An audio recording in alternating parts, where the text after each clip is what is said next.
President Trump, using emergency powers, apparently turned on a faucet in the Pacific Northwest to allow water to flow into California. We here in the Golden State are now drinking Trump water. Thank you very much, Mr. President.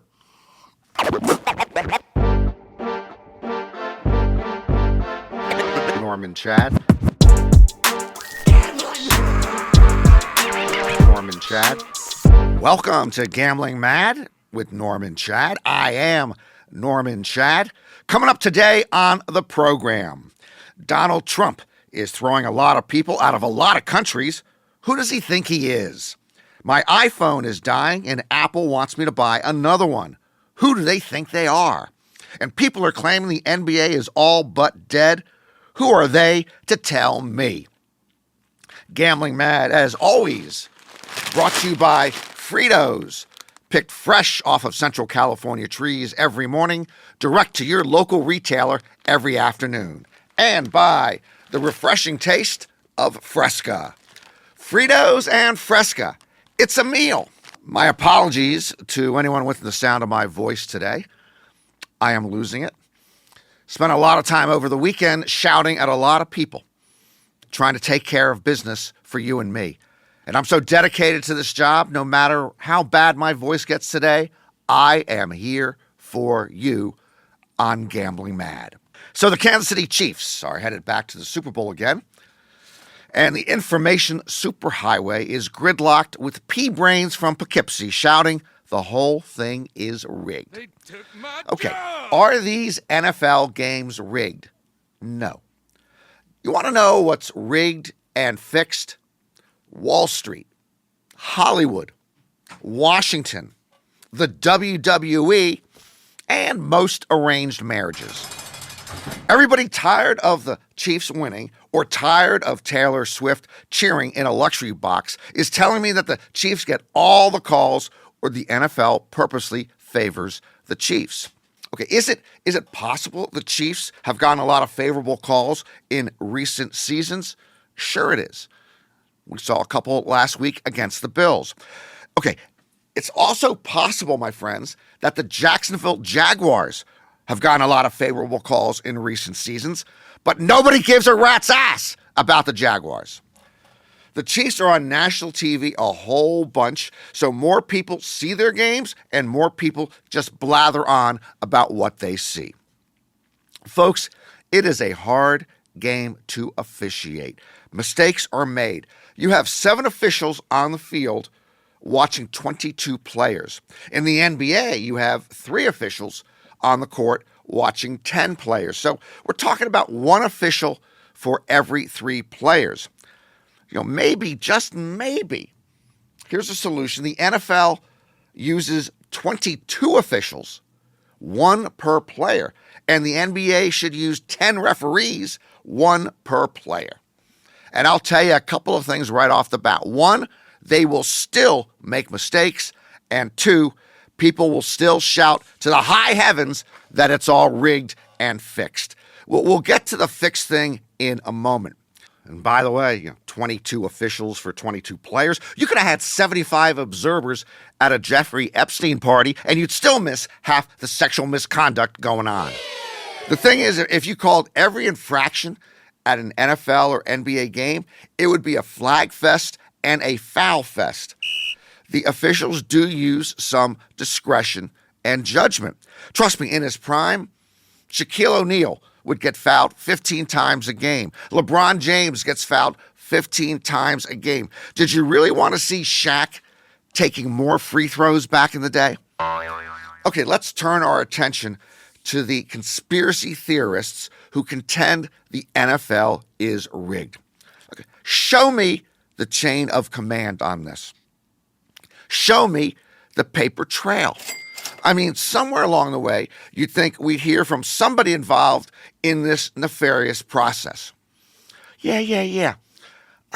I worked for the league office. Roger Goodell would call one of our senior VPs on his burner phone, and that guy would text the head of officiating, and that fellow would email the head referee of the Chiefs-Chargers game, and the ref would tell his line judge to call a phantom offsides with 1:38 left in the fourth quarter if he thinks Mahomes is about to throw an interception in a tie game.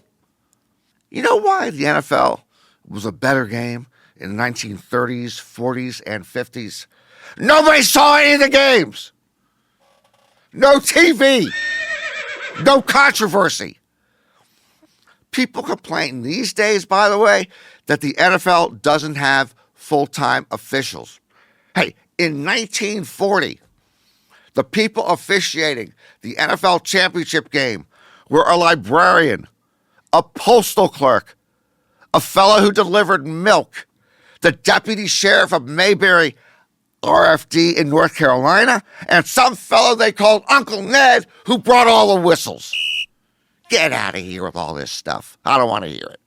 Time for Trump tittle tattle. All the latest news about the man once chosen by his high school senior class as most likely to be convicted on 34 felony counts. Cue the music!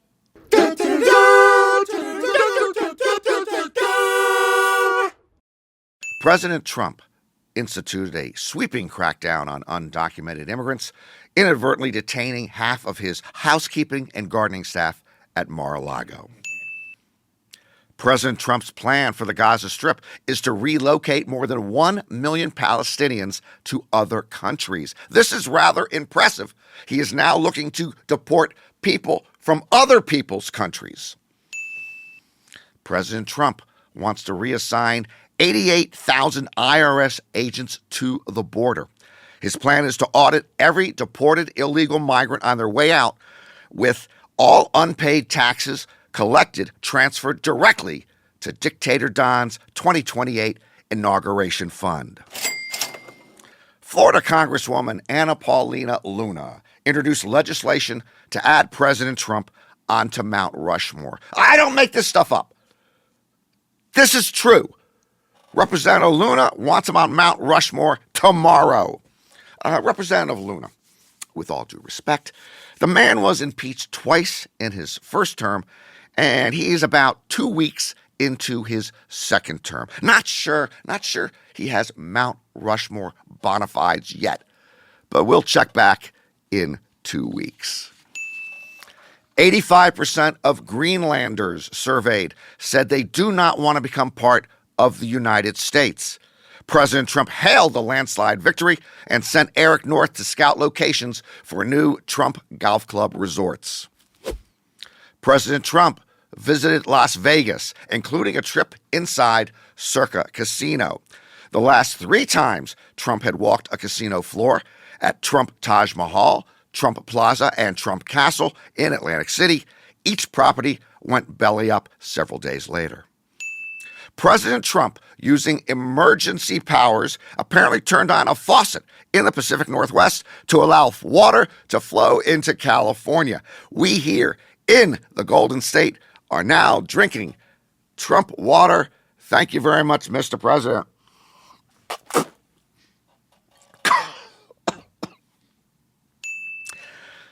President Trump's VP, J.D. Vance, announced that Tucker Carlson's son, Buckley Carlson, will be his deputy press secretary. This is what we call in the business a DEI for Dummies hire. President Trump's Secretary of Defense, Pete Hegseth, was sworn in and celebrated by tapping a keg at the Teen Babes of Winter party hosted by Matt Gaetz. Yeah! Upon hearing President Trump mention he might serve 3 or 4 terms in the White House, the Statue of Liberty sunk into New York Harbor. President Trump has paused all federally funded cancer research, part of his Make Cancer Great Again campaign. And finally, President Trump's youngest son, Barron, a freshman at NYU, announced he will major in bankruptcy. That is Trump tittle-tattle for this week. By the way, as we went on the air today, as I was driving in, I was told that Elon Musk was nominated. He's been nominated by, I believe, a Slovenian congressperson for a Nobel Peace Prize for his championing free speech. This almost silenced me today. I'm without words. I'm going to process this. It's going to take me maybe a week or two, could be a month before I'm back on the air. And then I will address this particular anomaly, apocalyptic bull S when I return. Elon Musk, possibly Nobel Peace Prize winner. We'll address it when I return. Right now, we will carry on. As many of you know, we have asked the question many times in recent weeks, can the USA annex Canada and still remain at 50 states? Today, we're going to take a look at yet another proposal on how to do it that I have forwarded to the White House. Let's go over to the big map to give you more details. New Mexico. Hardly anyone lives there. Only 2 million residents, even though it's our 5th largest state by area. What do? Let's gift it back to Old Mexico. That's right. Newer Mexico joins Old Mexico, and bang, you got a bigger Mexico. A lot more land for Mexicans to go farm and occupy and whatever they want to do. Okay, this means that we no longer, this is so good. This kills a couple of birds with one stone. First of all, we no longer have to build this expensive border. They're not going to be coming across anymore. They got newer Mexico. And then we take the money we save from that and we erect huge fans along the northern border to blow that cold air back into Canada. My goodness, 2 solutions with one thing. Okay, let's now tell you that Canada then becomes our 50th state. Why? It doesn't have to become number 51. Because we gave back New Mexico to the Mexicans. All right, quick weather update for you. Phoenix, Arizona, you're getting a big break. Only going to be 96 degrees this Sunday. Almost cool enough to go out and watch your NHL team, if you still had one. Traffic and weather on the 5s all weekend. Back to the desk. My iPhone is dying. Of course it is. It's designed to wear out. They call it planned obsolescence, like the Kennedys, I hope. I don't even use it that much. I still use a landline. Anyway, it's a brilliant strategy by Apple and the late Steve Jobs. Create a product.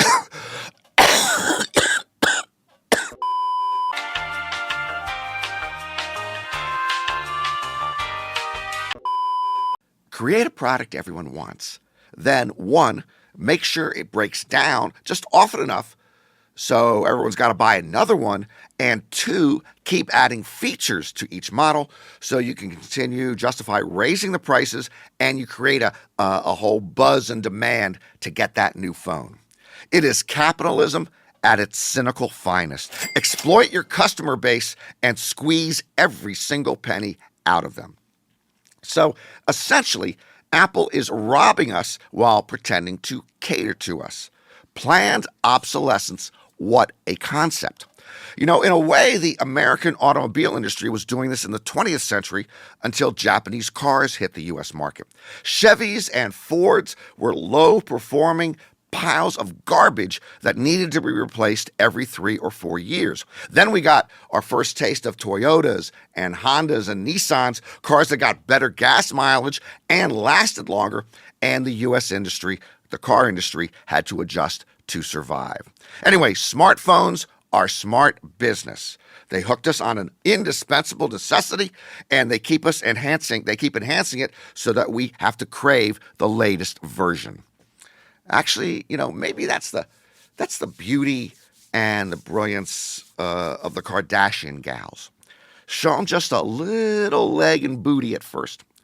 Then show them a little more and bang, you've got the fella, hook, line, and sinker. Then toss the loser out and do it again. I've never been what you'd call an ahead of the curve technology guy. Actually, hold on a moment.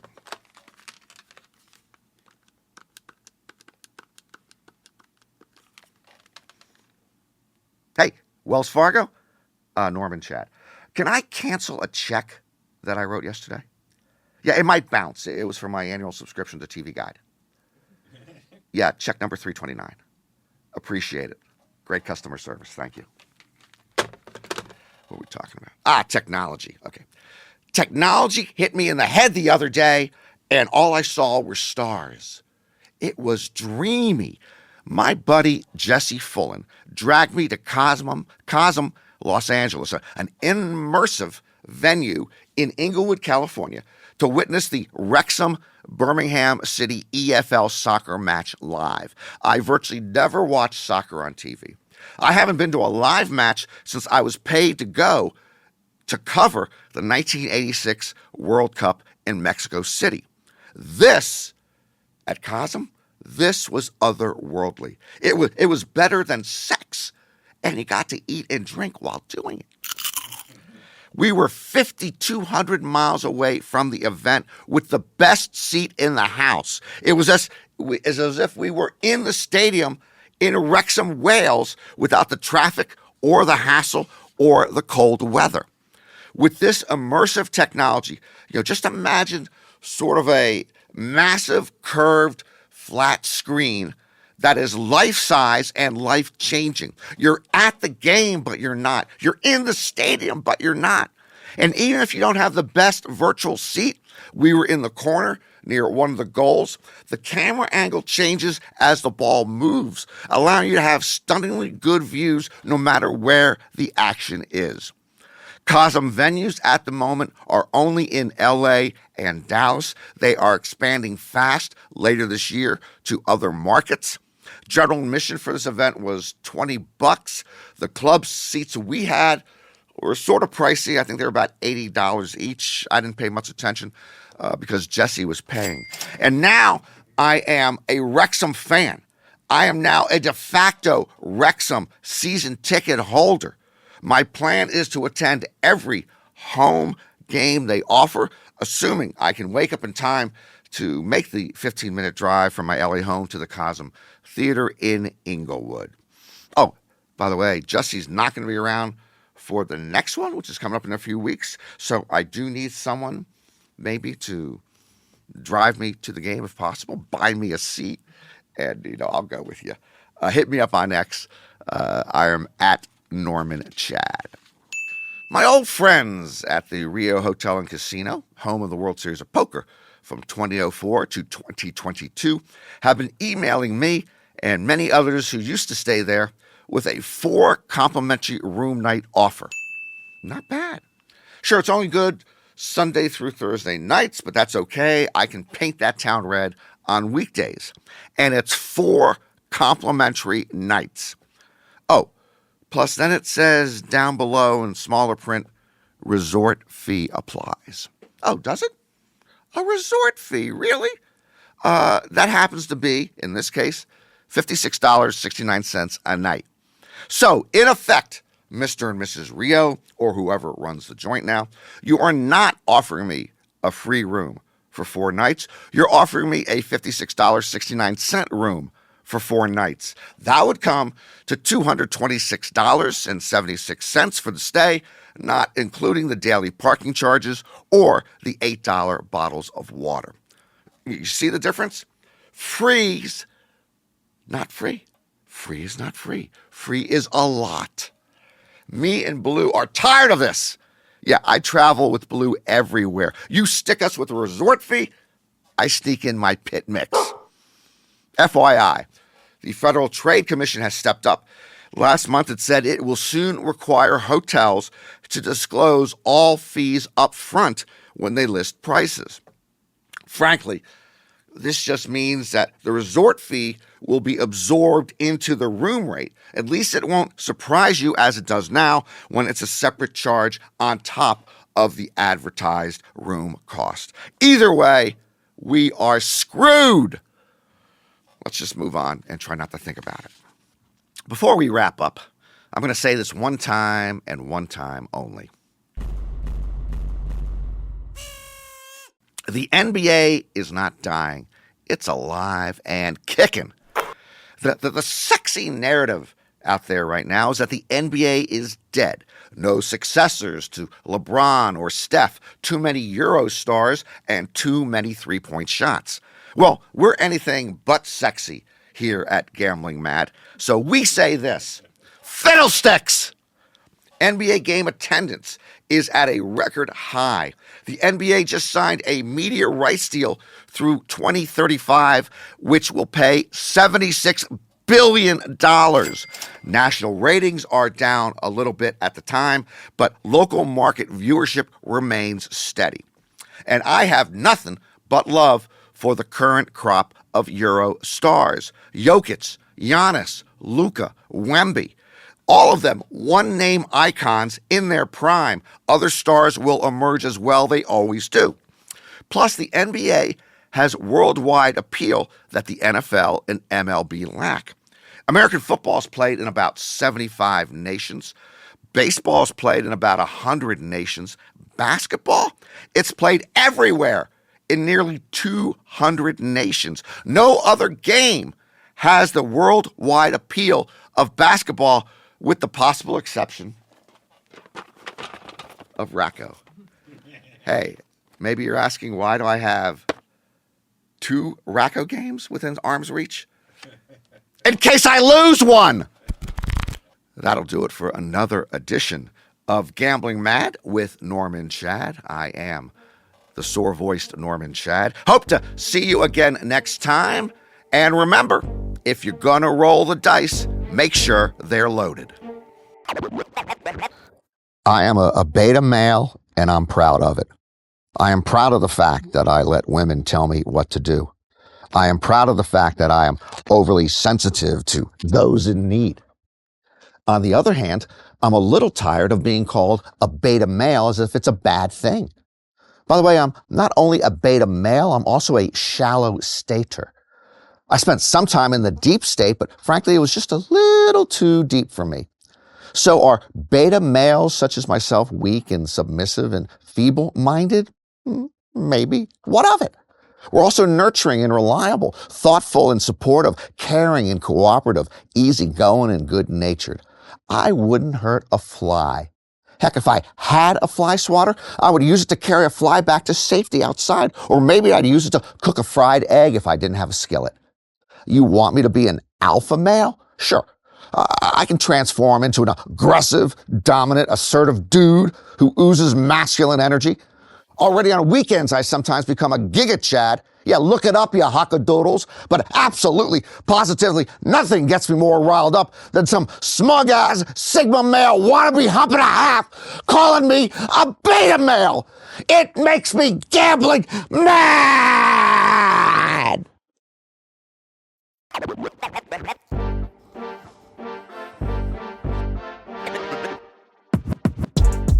Gambling Mad with Norm Chad is written by Norm Chad and ghostwritten by Norm Chad. Executive producer John Scheinberg, Rick Barrio-Dill, and produced by Norm Chad and Rick Barrio-Dill. Associate producer is Bree Coury. And on editing, Asher Friedberg. Audio, video, engineering, and studio facilities provided by 360 Pod Studios Beverly Hills and Slap Studios LA. If you want to complain to Norm about anything, make sure to reach out at Gambling Mad Show, anywhere you get your socials, and at Gambling Mad with Norm Chad on YouTube. And if you really want to get at him, send a message to info@slapstudiosla.com.